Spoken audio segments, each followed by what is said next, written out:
Okay, guys, I have one of my favorite topics right now talking about the vagal nerve. Heart rate variability.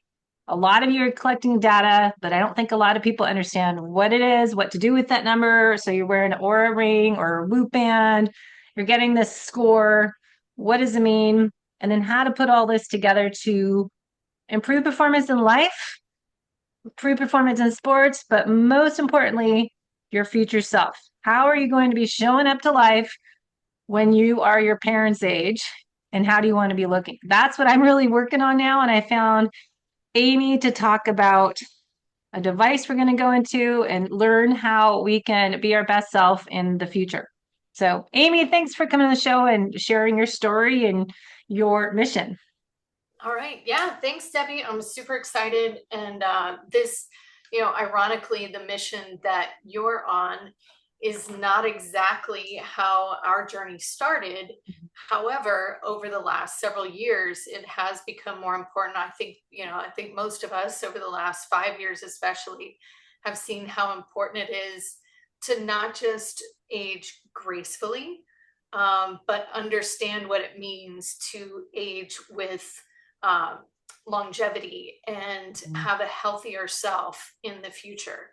Yes. And I appreciate what you said about, when we are our parents' age. I just visited my mom, and she is a very spry, active, almost 80-year-old lady, Mm. fortunately, but not everyone around her is. And it's very frustrating for her.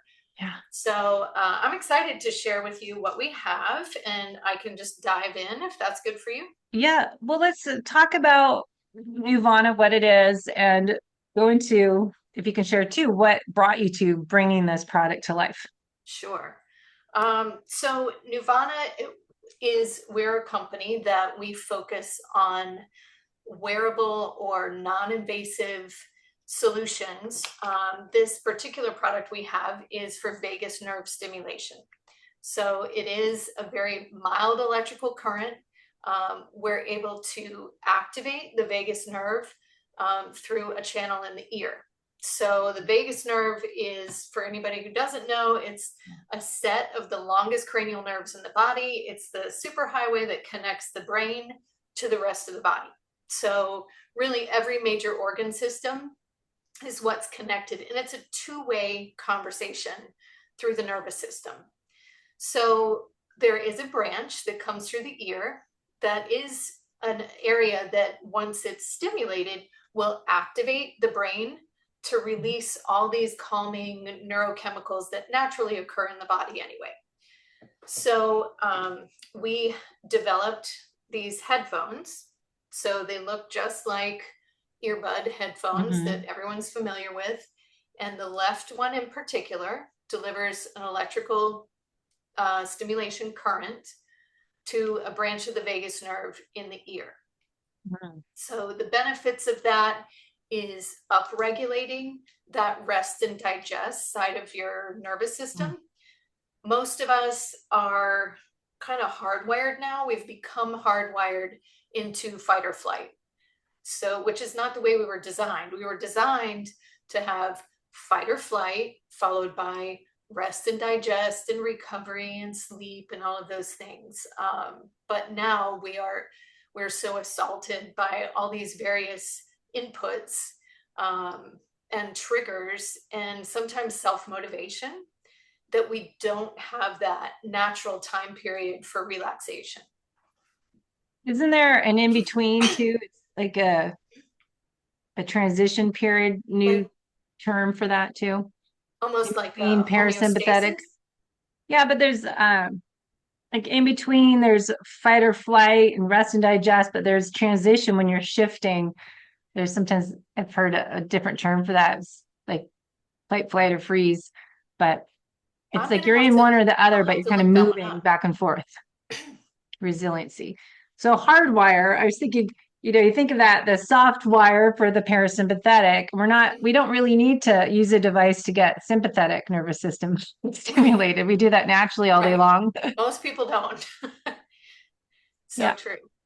So the Um, left side versus the right, is there a reason for that? yeah, it's all historical, actually. So what's what's funny is, so this technology actually started as a surgical implant. So one of the co-founders of our company is a surgeon. He's a cardiac surgeon, and so he knew about the technology, and it's basically like a pacemaker that's implanted in the chest, but there's a coil that winds around the vagus nerve that was developed to treat seizure disorders. Mhm. So once it was discovered that there's a way to access this nerve outside the body, and it was also discovered that sort of a side effect of that implanted device is feeling good, elevated mood, better sleep, all of those things, then this became a better option rather than a medical device. So on the left, that's where historically all the research was. Now, we did just finish a brain MRI study. And what we did was we took the left ear only, the right ear only with stimulation, and then both ears. Excuse me. So we are done with that study and it's pending publication, but it is absolutely safe to do either side. And there may be some differences. So in kind of future product development and recommendations, we'll be able to share more about that in the near future. So I interrupted you explaining. So left side, that's going to stimulate. There's nothing going, we put these in our ears. There's nothing going into the right. Correct. Right. Okay. So it will only deliver stim from one earbud. It's Mm. labeled left, but if you choose to flip them, you can flip them. Not a big deal.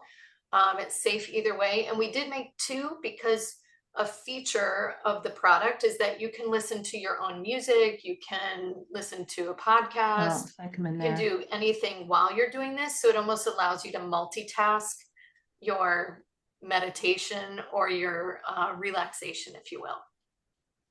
You have to be careful how much you multitask because it defeats the purpose of stimulating your rest and digest It parasympathetics. it will always work better if you're intentional about the Yeah. purpose of what you're doing, no matter what it is. So if you use this while you're working, but you're using it in order to focus more, then that will naturally go together. Now, if you are using it for relaxation, absolutely, you should sit back, even close your eyes for a few minutes. But the activation of the vagus nerve is happening regardless because it is electrical stim. So interesting. It's similar to when we're testing our heart rate variability with the heart rate chest strap on. I did a 30-day study for a Sweet Beat company to test heart rate variability. And I would do it driving, have the heart rate strap on and measure while I was driving, while I was in acupuncture, just sitting or on Mm-hmm. waking. So it's almost that, yes, you can see that you might be strengthening when you're wearing this, doing other things. But what you said is that create the most bang for your buck is have just peaceful nature sounds, maybe outside. Right. You can have peaceful nature sounds, you can have nothing. So just silence, sometimes that's better. But it's a feature that allows you to, the intuitiveness of Mm. putting headphones in your ears and expecting to hear something is there, but it's a feature. It's not the delivery mechanism per se. So just show people the back end. So there's a white and a black part. The Yes. white one goes into the left ear, but I could do Mhm. either, you're saying. And then it's Yes. connected to a device that I charge, and I plug this in. Talk about what this part is, Okay, so like a you're magic referring to the medallion. Zen unit itself, which is a small, it's about the size of a hockey puck. Yeah. Um, this is the generator, has a Hmm. circuit board in it. So this is the generator for the electrical current. It also has a Bluetooth chip in it that connects to our app. And the reason that we put all the controls, like the remote, think of the app as like a remote control for the device. And the reason we did that is because the research was expanding so quickly with the electrical parameters. So we had a hardware device when we first started, and that was in 2016. And what we were seeing is that people were like researchers and academia, they were testing various frequencies, electrical Mm. frequencies, and all over the map, everything for digestion, autoimmune disorders, and sleep, and pick anything, learning, taking up a new language. So we realized that if we had all hardware devices, we were going to have to program every single one of them for all these different frequencies, or develop them over time. And we would have a more difficult time in development. So we moved everything to software for the time being, while this huge explosion in research is coming about. Hmm. Wow. So I just opened the app. Walk Mhm. us through. And I just have you in one ear and have this in my ear. So I'll see Yes. what is the next step. So people set up the app, Right. Nuvana app, set up their account. Right. So they just simply download the app. The app is free. So there's no subscription service or anything like that. Yay, love that. Um, so there are a couple of modes. So the modes are really the way the stimulation is delivered, and the pattern in which it increases and decreases in overall intensity. So I always say that sensation mode is the easiest to get started, because you So don't have to sensation fiddle or around with ambient. music. Right. So you would press sensation. Okay. Now, your first time setting up, you will have to connect it to Bluetooth, but the app will prompt you to do that. And then after that, there's an automatic link. It should link directly to your device. So once you click on sensation, there is a menu of a bunch of little characters. And we send you the definitions or the frequencies of what each of these are. It just makes it simple. So Mhm. there are different frequencies. Some are 20 hertz, some are 100 hertz. And initially, honestly, when we very first got started, we believed that it was really just about activating the vagus nerve, that there may not be a real difference in results if you use 100 hertz or 20 hertz. But that's proving to be not true. I think that, yes, activation is activation, but based on our MRI study, we are seeing a difference if you use 100 hertz versus 25 hertz. Hmm. So, and those things may be just for mood and anxiety regulation versus um, motor coordination and focus, or recovery from performance. That's what's so amazing as I found you online when I was researching. And of course, the computer knows what I'm looking for. So then your company pops up. I'm like, oh, wow, this is fascinating. But I started digging down these rabbit holes of how the vagal nerve is connected to everything I'm looking at when I do lab testing in clients, and correlate that with their signs and symptoms. Like someone that has digestion problems, someone that doesn't have a gallbladder. Do you have SIBO? Do you Mhm. have ADHD? Do you have anxiety? I mean, what isn't connected to the vagal nerve in Right. our I parasympathetic know. nervous system state? And it sounds, if we were, as a company, if we were to put out the potential benefits of vagus nerve stimulation um, in a flyer, it really would look like snake oil, because it's hard to believe that part of the Mm-hmm. body is actually that connected. But Mm-hmm. if you whittle it down to the basic science, which I'm sure this is what you go through with your clients all the time, we have to get back to the basics. Yeah. How do we get adequate rest, actual restful and restorative sleep? So some of that is controllable, because some of that is just limiting our own inputs by a certain time at night, waking up, the routine and all of those things.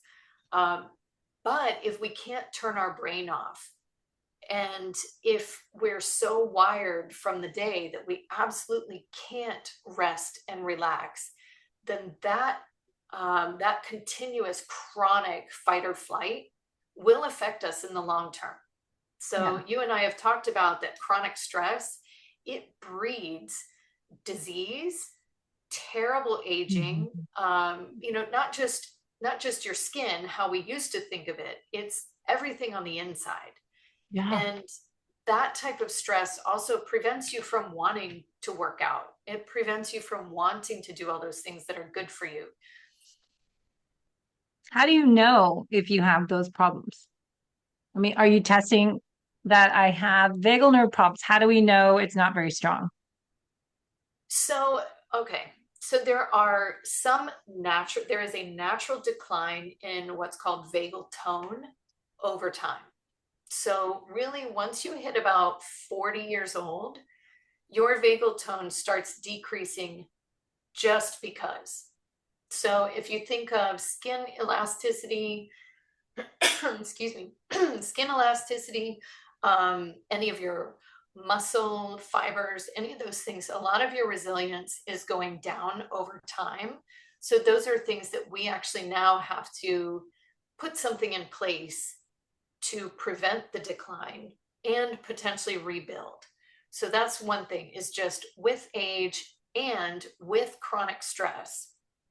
So whether it's an event, whether it's trauma, so if you have a new job and you moved for your new job and you have there was a major life change in your family, either a baby or a divorce, those things will create incredible stress for anyone, which automatically affects vagal tone.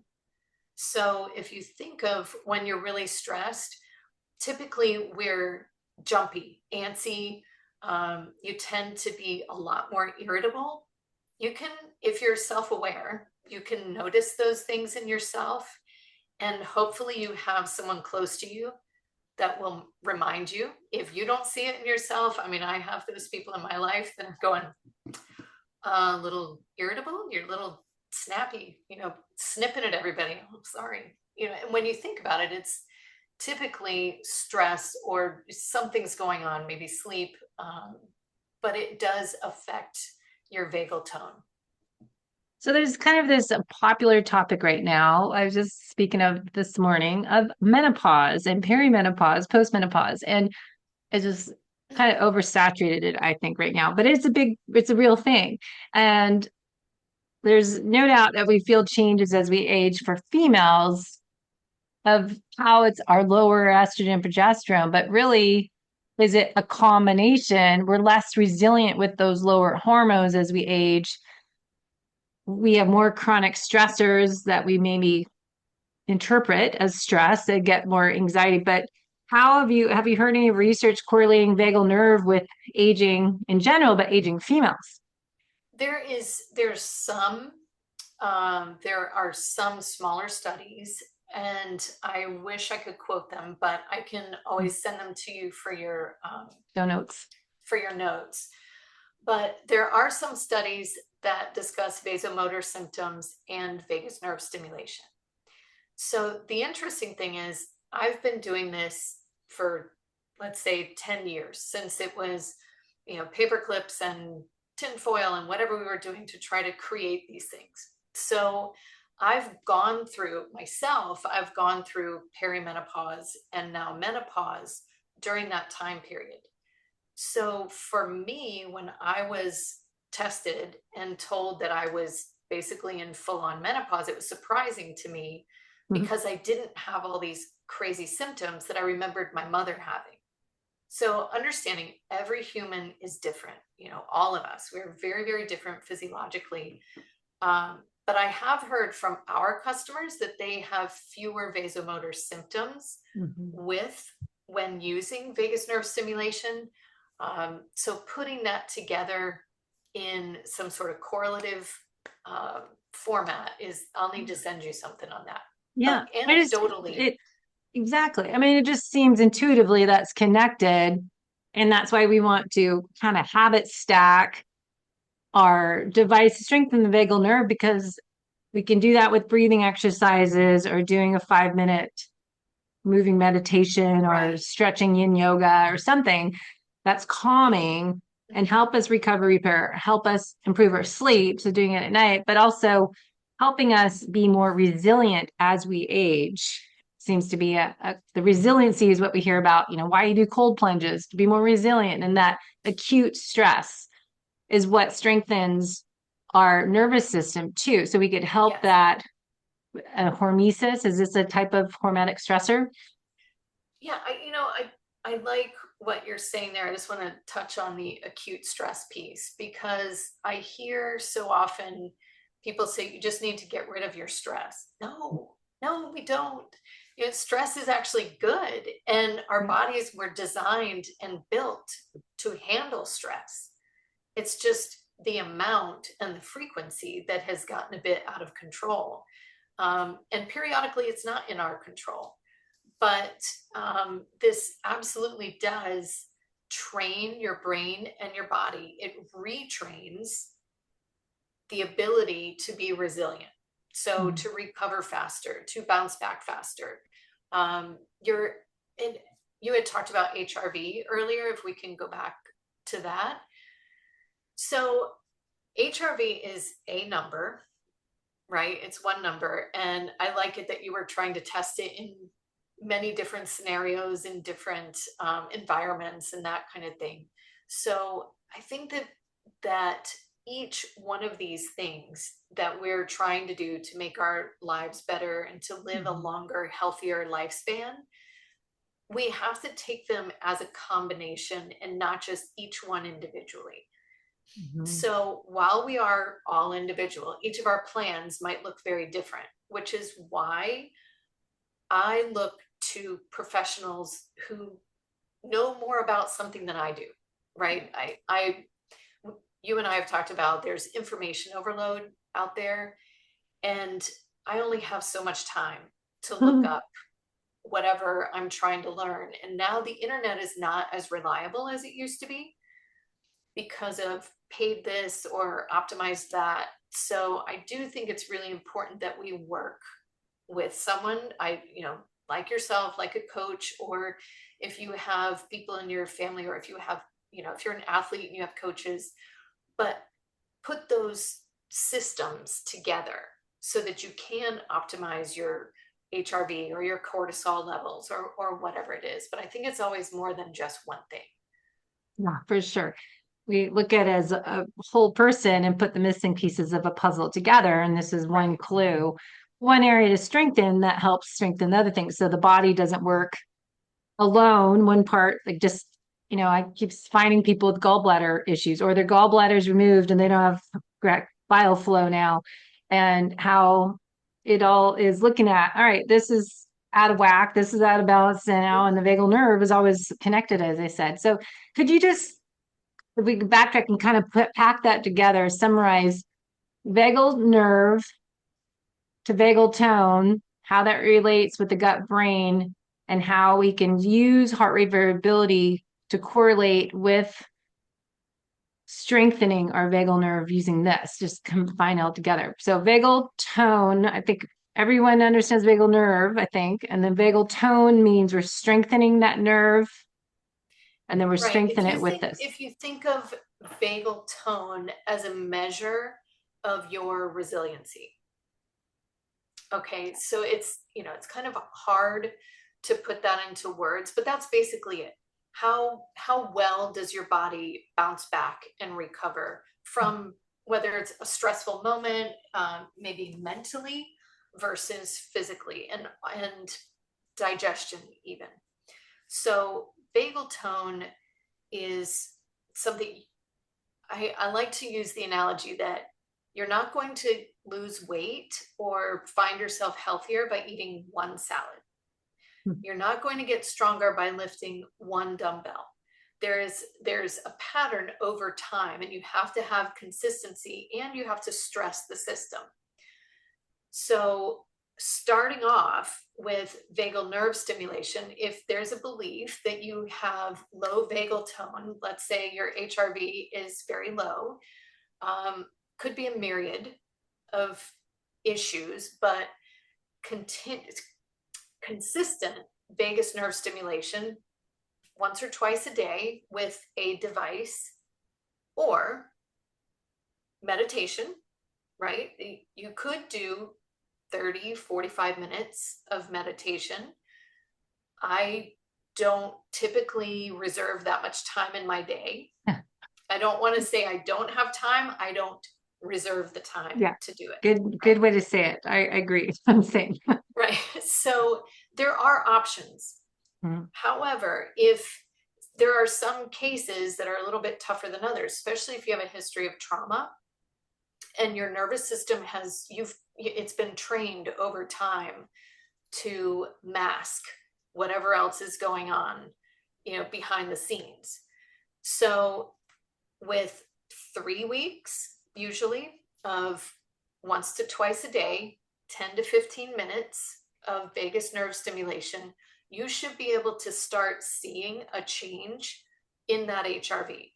Now, if you're already fairly resilient and you have a day of low HRV, you should be able to see a difference in a session.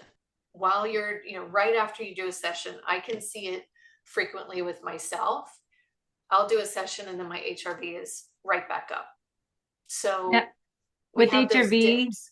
but just to interrupt, you're saying your HRV score or the breakdown, the LF to HF score of your HRV? It's really so it's LF to HF that is the most impactful, but your HRV total score should also go up. Okay. So the people that are using an Aura or Whoop, how do they know that they might need to build up the resiliency doing something as this? With their scores consistently low, or what's like the biggest red flags of patterns you see? I would say if their score is consistently low despite exercise, right? And your audience is very physically motivated, right? You have typically athletes, in your audience, and endurance athletes. And I think that's the other thing is endurance athletes, you kind of push yourself past what otherwise might be considered a normal physical exertion, and then recovering from that. So I would also say how many people train in the evenings versus in the morning, because when you train in the evening and then you need to go to bed and sleep within an hour or two, your nervous system is still firing on all cylinders. So you likely need something external or additional to bring that nervous system back into check, even if That your will do. HRV is not off at that time. Does that make Oh. sense? So this will help you shift more parasympathetic state by Absolutely. stimulating your vagus nerve. Absolutely.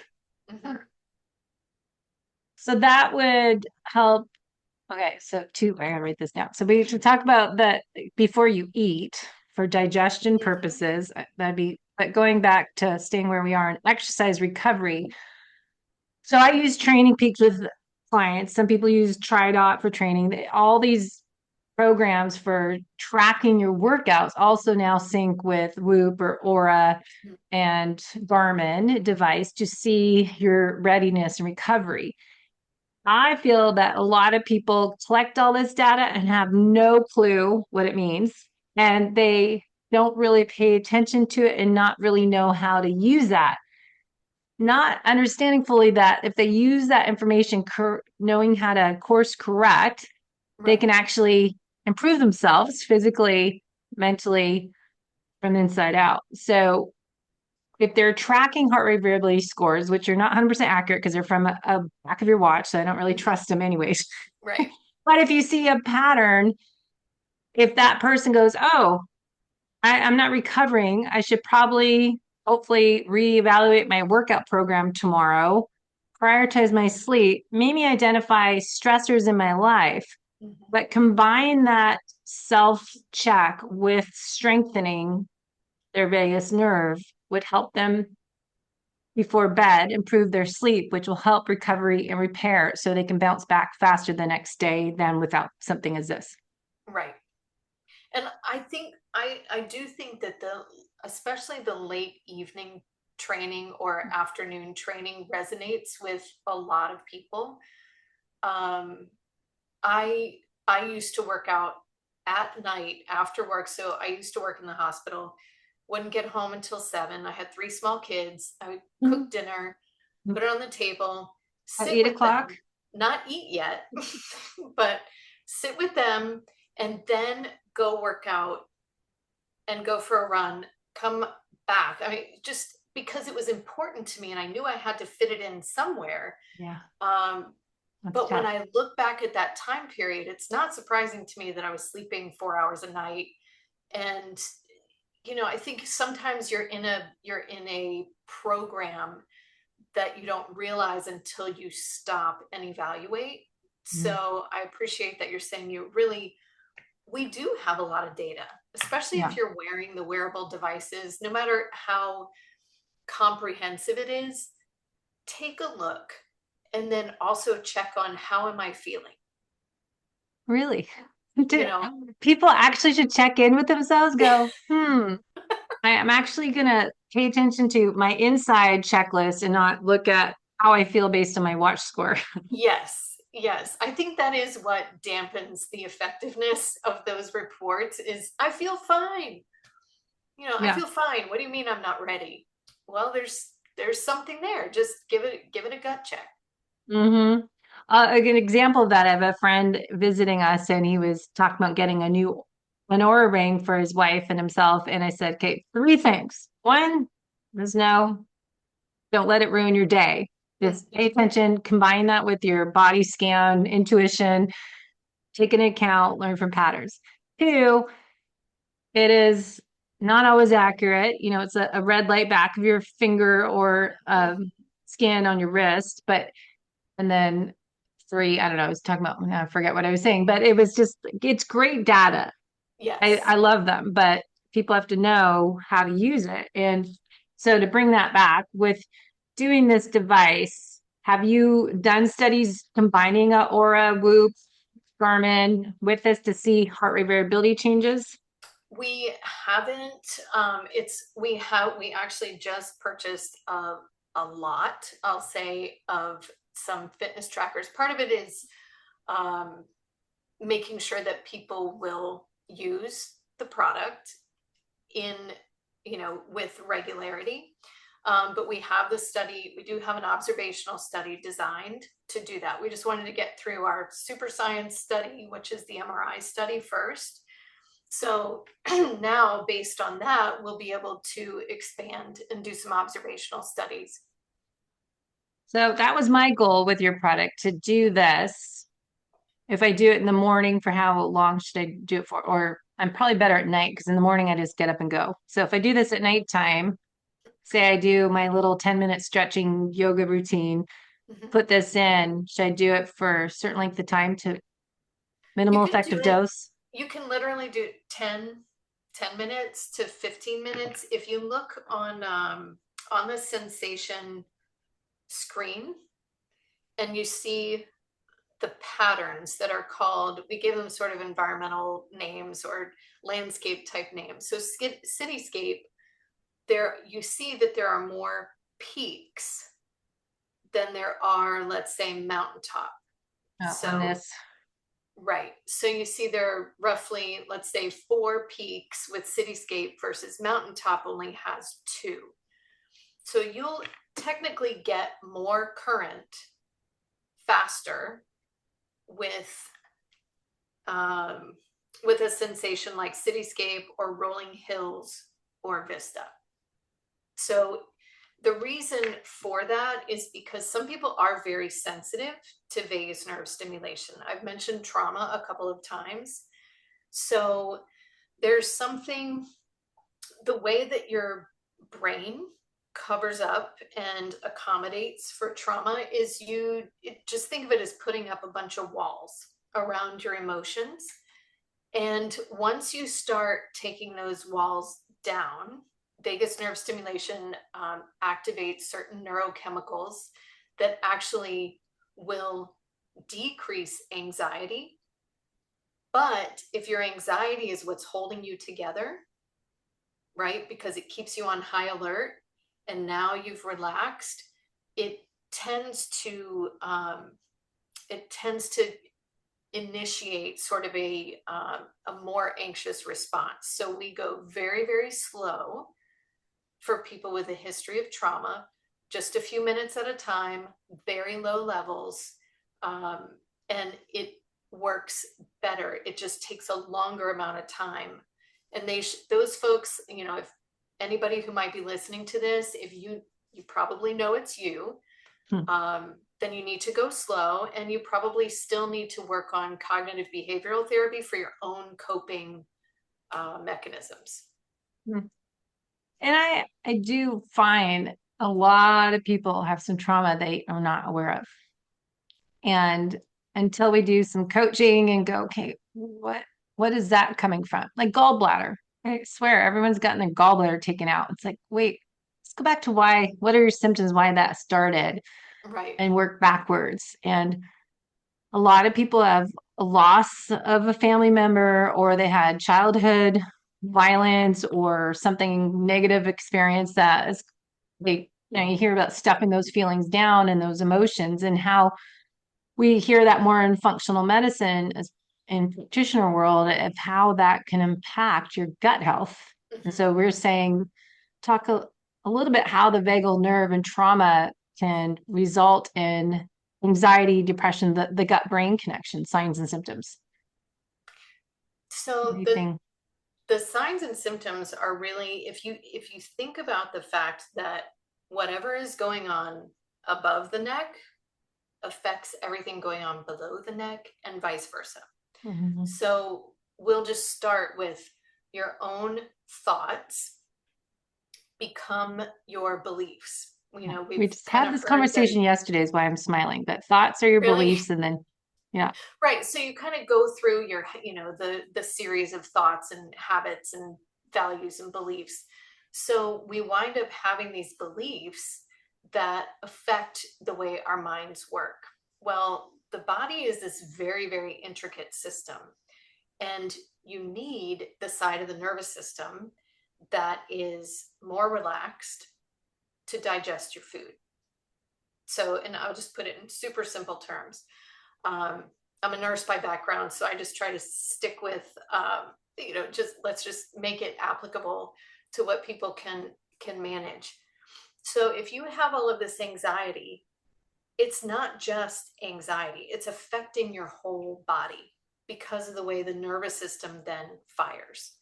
So you have all of these counterintuitive and counterproductive neurochemicals running around rather than the ones that are supposed to help you digest your food. Mhm. I even have, so I was really surprised. I had some physical therapists reach out, and they do pelvic floor therapy. Mm. And hadn't, it was not something I really thought about. And she said that she had a patient with chronic constipation, but it's because he was always so tense. So when you look in traditional medicine, you're going to look for what is the pill? What is the solution, literal liquid solution? What am I supposed to put in the body to take care of that? And really, it's about managing the way our bodies are responding to things. And most of the time, that's going to take some intentional training. So, cognitive behavioral therapy, some sort of practice, meditation practice, and in many situations, something like a vagus nerve stimulation to help support that process while you're going through it. So interesting, just how much trauma impacts people, but anxiety, just the chronic stress. I get a lot of people. My clients aren't athletes. Most of them are just, I want to feel better. What's wrong with me? I want to be feeling my best as I age. So it's not Yeah. necessarily athletic performance is their goal, but a lot of people have diarrhea. Just Yeah. speak as it is. Diarrhea or constipation is a big thing for a lot of people.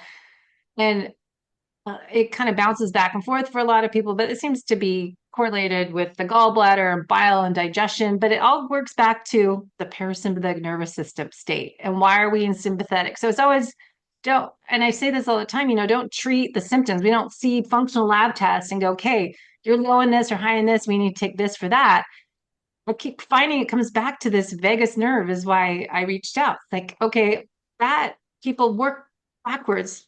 How does that work? All right, how does that work? Okay, it comes back to this gut brain connection. Right. And if you think of irritable bowel, Yeah. it's typically triggered by stress. Yes.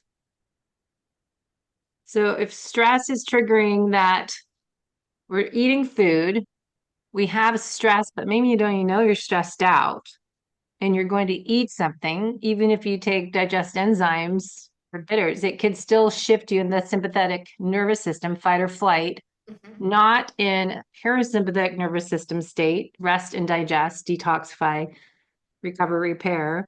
And so if we're eating food in that stress state, we're going to have some indigestion problems and could have irritable bowel syndrome Right. and other symptoms of digest stress.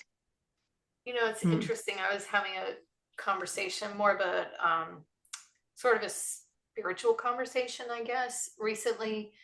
And I had heard a functional medicine doctor say that he has his family think about their food before they eat it. So he's Mm. teaching his children to be very intentional when they sit down to a meal and think about the goodness of the food and be grateful for the food, which historically in my world that's been prayer. You pray Mm-hmm. before a meal. Mm-hmm. But regardless of your spiritual belief, there's a literal physical reason for that. And it's because digestion starts happening as soon as you smell the food, Yeah. right? Right. So, all of these things, if you're intentional, I'm going to go back to being intentional about things. Mm-hmm. We've just veered so far away from we bring the food to our desk. We eat while we're doing something else. We take our phone calls while we're having a meal, and there's less intentionality about it. Instead of taking your food, if you have a patio, go sit on the patio. If you have a window in your office, go sit by the window and just turn everything else off and enjoy the moment while you're eating or whatever else you're doing. I think you mentioned multitasking can be not exactly what we want to do. And I think it's just like that all the way across. Mm-hmm. Yeah, because I would say it's not just what we eat, but why we eat, Mhm. when we eat, how we eat, where we eat. So it's a little more complex than eat this food and feel better, but it's a lot goes on to it.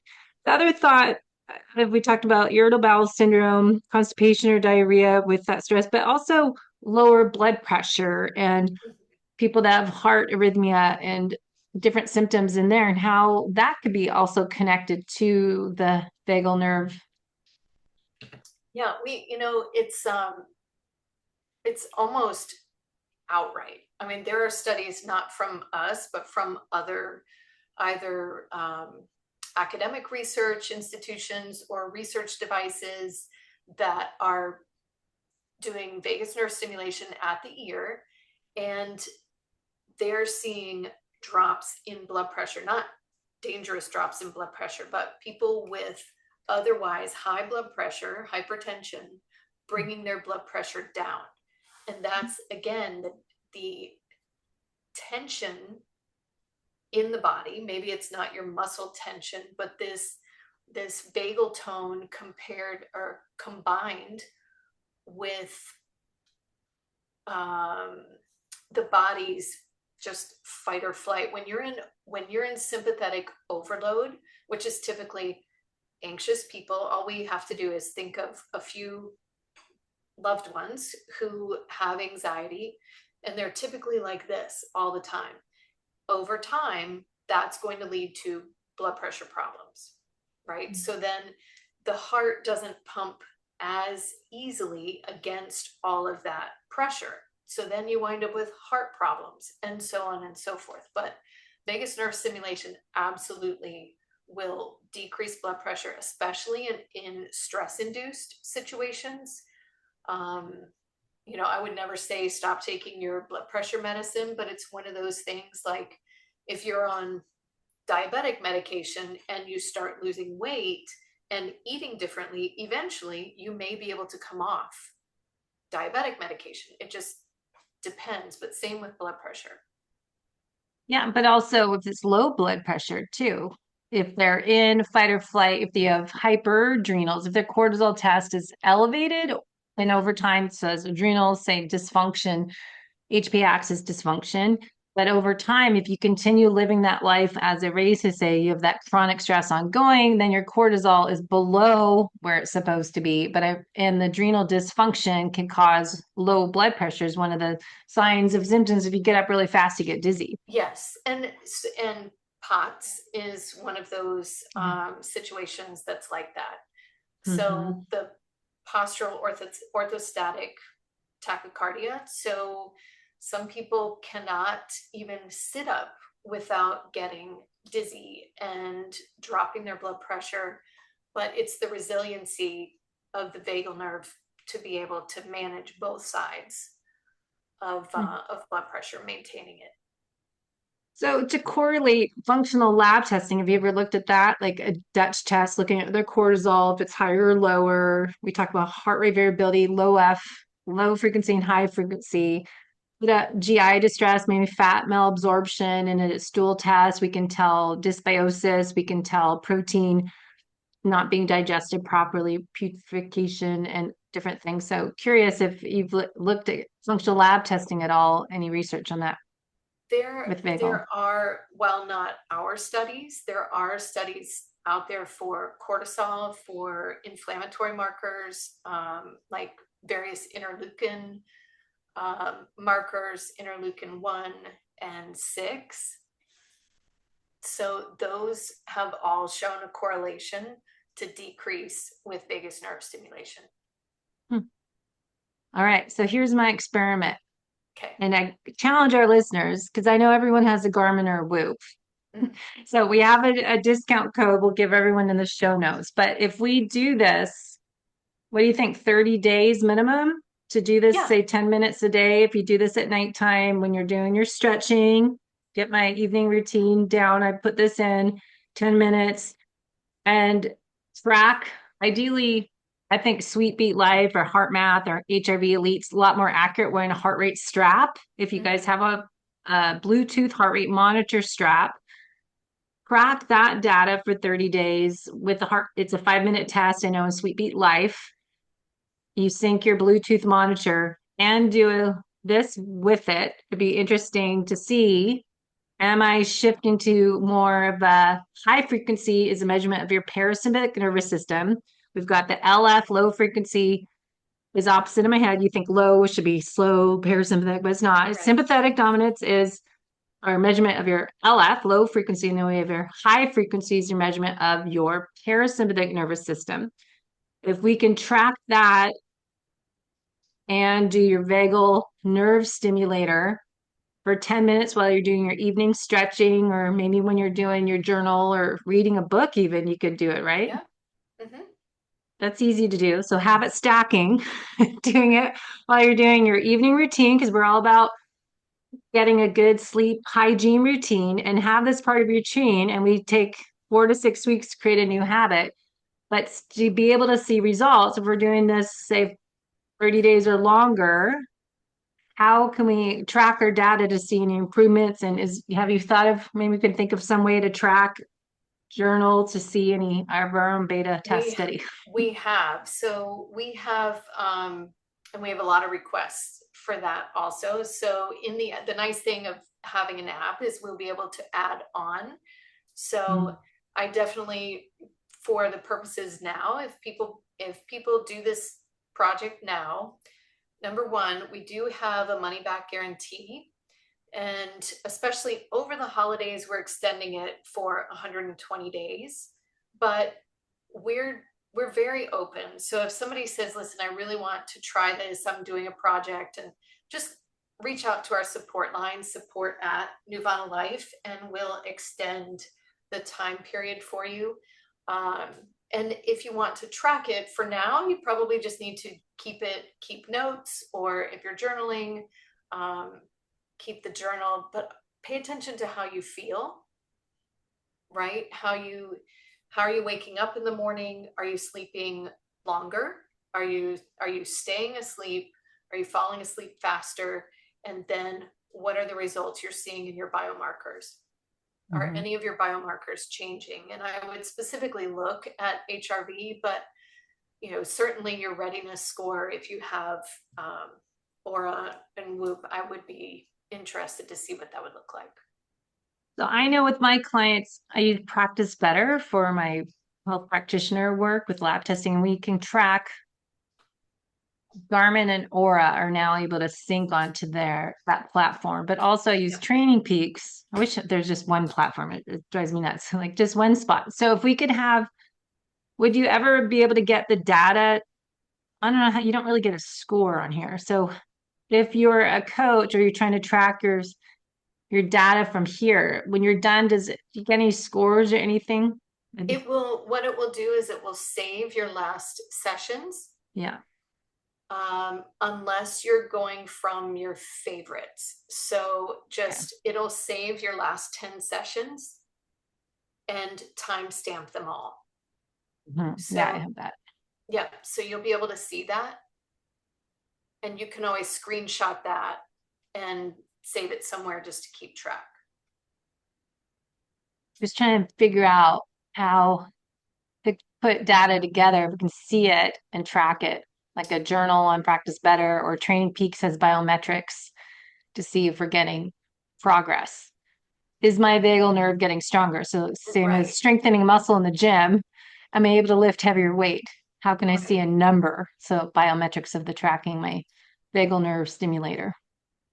So I think I'm not familiar with Practice Better, but I could certainly take a look and see, where we can help people plug their numbers in and what to look at. Yeah. To put the correlation together because they should really be able, it depends on what they're using for their biomarkers. Mm-hmm. Yeah, it's yeah, we'll figure that out. All right, so we'll get information in the show notes. And who do you think would benefit kind of the most from investing in this? Why should someone buy one? What's your suggestion? I always start first with people who are struggling to sleep, people with stress and anxiety that is affecting life. So Mhm. whether it's affecting your mood or it's affecting, maybe you have a chronic illness of some sort and stress is aggravating that, then this would be really helpful. Those are a lot of our clients have some sort of a chronic illness that they really need to manage their stress levels and their anxiety, and they use this and it really helps. Mhm. Yeah, I think that's a great area for people to work on. I think if you feel fatigued and you're not recovering from your workouts, but there's also I know a lot of people that are just not motivated, having anxiety, they're just Mhm. kind of feeling flat. I think this could be good information to get. And I know people have digestion problems also, Yes. any gut Yep. brain issues. I think this would be a great area to work on. And understanding your body and taking ownership for yourself and your future self, that testing and not guessing, but getting that biofeedback to know, can I, how can I get better? Am I improving? And having something to strengthen your nerve is pretty amazing. Right. You even there's there's sort of an automatic response when I use mine, and I can feel the ability to take a larger, deeper breath almost immediately Mm. because of the fact that it's activating the vagus nerve, and I can just feel my lungs open up. So if that's the type of thing that you can't imagine what that feels like, you don't think you've ever experienced relaxation, you absolutely need help. And something like this would be very helpful. Other thing I would add in too is two thoughts. One, I put it on to standing. I wasn't like, okay, this, I don't feel anything. I don't hear anything. So you're not going to necessarily hear a click, click, click sound, but you hear little subtle. So don't Right. expect to have a music playing or something. Right. Really good point. So music is an option. You can add music in with a second Bluetooth connection. Is pretty simple. You just go through the app to do that. but you can increase the intensity once you program. Let's say you're in sensation mode and you use waveform F for 15 minutes and Cityscape. Once you hit set and start, there's a slide down at the bottom for intensity, and you can increase it until you feel a little tingling in your ear. Mhm. So while it's not necessary, because our double blind studies, people don't feel anything, Mm. but some people like to be able to feel something, and make sure you have a good connection. So you want the earbuds to fit, which there are several sizes. So when you get yours, there are several sizes, just like any over-the-counter headphones that you would get. Spray it with a little bit of saline, that's included, and that helps with conductivity. But you can Mm. increase the intensity to whatever is comfortable for you. Okay. Yeah, I think it's a great point. The other thought was, I know a lot of people that are sympathetic dominant, kind of not resilient. You're stuck over here in sympathetic fight or flight. When you start something like this, I suspect you won't be able to feel, because a lot of people that are sympathetic dominant, they don't have connection with their body.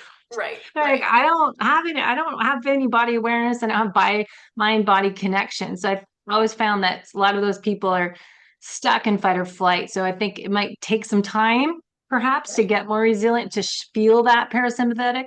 You're absolutely right. I always say that's like a hard nut to crack. You have to hammer away at the shell for a Yeah. little while.